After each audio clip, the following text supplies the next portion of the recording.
Hey guys, Zelonius here. Welcome back to another video on the channel. In today's video, it's going to be one of these more general discussion type videos I do. I'm going to be talking about the gameplay, kind of the state of EAFC as it is right now, and for the most part, talking about what I think the meta of the game is right now, the health of it. It's going to be very much focused on gameplay. There might be a little bit of talking about the rest of the stuff because other things do link to gameplay. So yeah, I've got some Rivals footage going on in the background. I'm currently Div 1 in Rivals. I've been Elite Division every season that I've actually actively played the game. I've not been playing the game quite as much recently. I have played the last two weekend leagues. I went 18 and 2, both of them. I would say at this point that my team is maybe a bit outdated in some ways. My fullbacks are pretty good. My centre backs are okay, but there are definitely better ones. Midfield's a bit lightweight. Then my attack of Drogba, Crouch, Charlton is good, but there's definitely people. Most teams I play are worth a lot more than that. So we're just going to talk about the meta in general at the moment. One thing that I would say that was a major issue when the game came out, it was near impossible to play through the middle of the pitch. You were pretty much forced to religiously go out wide, play for cutbacks. Crossing wasn't that good at the start, and a lot of the meta and the way the game shifted throughout the years has been to do with playstyles.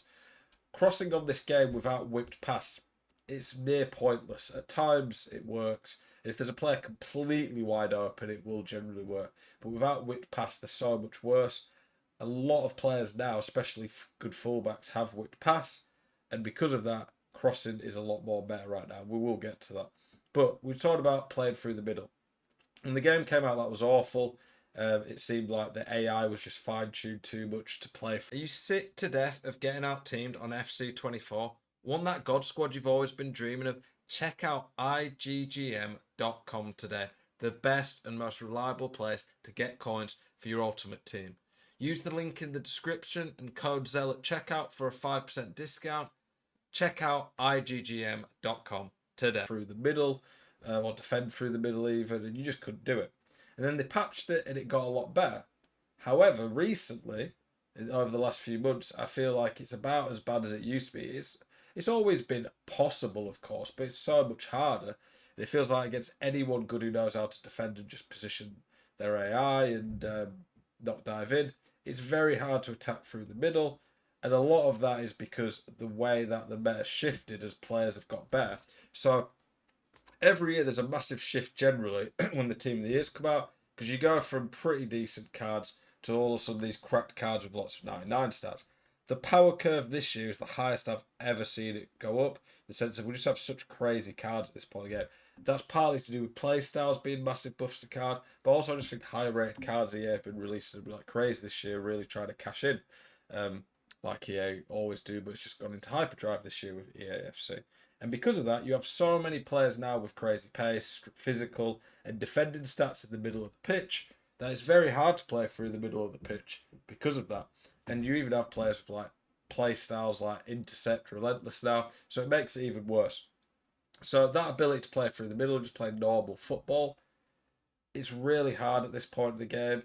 I do think you can get away with it a bit more if you have players like Xavi, maybe Stanway, who've got good passing play styles. They're quick, they're good on the ball, but you still, in my opinion, honestly, put yourself at a bit of disadvantage. The meta for me, still in terms of the midfield of how you want it set up, you definitely want at least one big player in the midfield. Centre backs, it's pretty much the same as always, but I feel like centre backs are even better than they used to be with these new play styles, and the AI is crazy this year, so it's very hard to break down someone who's good at just controlling the one player and letting the AI do stuff.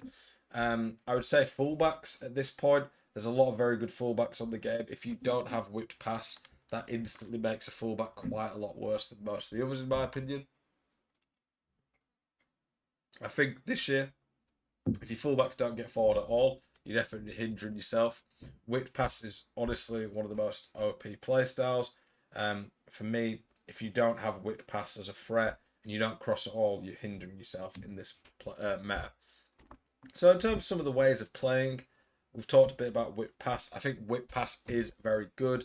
I'm trying it to like the maximum with Drogba and Crouch in my team, but whip pass works even if you had Bobby Charlton up front, because he'll get headers and shots free where the cross just locks onto him and he's unmarked basically.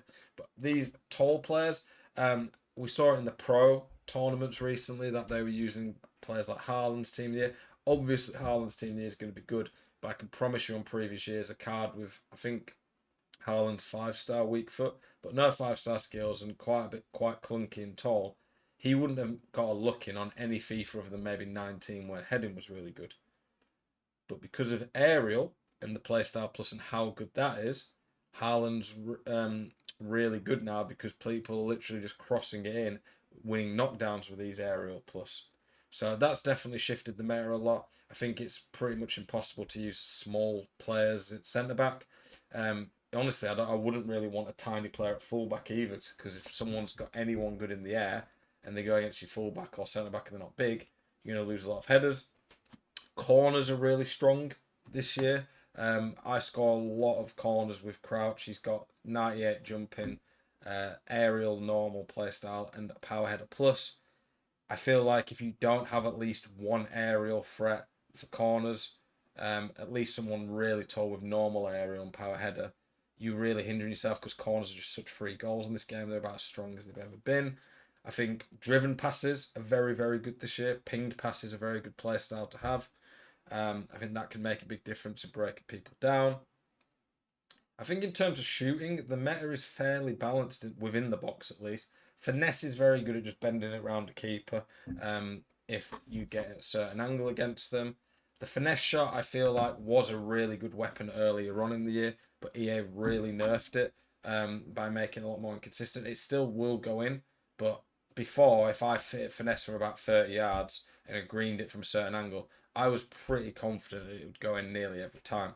That's not really the case right now. Some people might prefer that. For me, I don't like that. I think inconsistency on the game's bad. I think that the game's got worse as the year's gone on through a combination of bad patch decisions and that players getting so much better that it's made the game worse. I feel like it's a lot more AI dominated now. I feel like if I play someone good who knows how to use their AI, it's I don't know how the keeper saved that, by the way. I feel like that's the power of whip pass though there. Maybe I should have the header a bit different. But yeah, this is a crazy finish by Drogba. I think green timing, we've just seen that. That's pretty important this year. I think that does make a big difference in the box. But yeah, the AI as the game's gone on has got a lot stronger. And if you play against someone who just doesn't dive in, has a god squad, and just counter attacks, I think that's very effective. I would say most of the goals I concede on this game tend to come from counter attacks. I think it's very easy to defend on this game when you have your team in shape and players behind the ball. I think that counter attacks are maybe a bit too strong, but part of that's because of all the new passing play styles and the fact that the switching's bad and players don't lock on. I think a lot of these add to what's a pretty bad meta. Compared to other years, I would say there's not a defined meta, so to speak, in terms of there's like one absolutely OP way of playing. There are some things that are useless. There are some things that are quite OP compared to others. But there's nothing that for me that stands out as like, if you don't do this, then you're going to make yourself much worse at the game, which is good in a way. There are some play styles that I think if you don't have in certain positions, you're going to make yourself much worse. I think finesse is a big one for forwards. If you don't have that as an option to finish, it hurts you a lot. I think anticipate is a huge one. I think if you don't have at least one aerial in your team, I think long ball and ping pass are very important on midfielders. So when I talk about a meta, I don't think there's anything massively defined as much as some previous years, but of course, as always, some pretty important things. In general, I think the state of this game is not very good right now in terms of gameplay. I think the variety of players that you can use on the game, that is something I would praise. There's not many years I could have used Bobby Charlton up front with small, just good on the ball, 5-star weak foot, but then used Peter Crouch up front as well. So that's good. Give EA credit on that. But a lot of these really nice players to use, the accessibility is near impossible to pack a lot of them. So take it with a pinch of salt. Appreciate you all watching this video. Hopefully it's helped you learn a bit more about the game, shared some of my thoughts with you. Hope you enjoyed it. Let me know what your thoughts are on the current state of the game. If you've got any questions for me, that you'd like me to answer about it. Appreciate you guys as always. Keep it spicy. Hope to see you guys in the next one. Peace.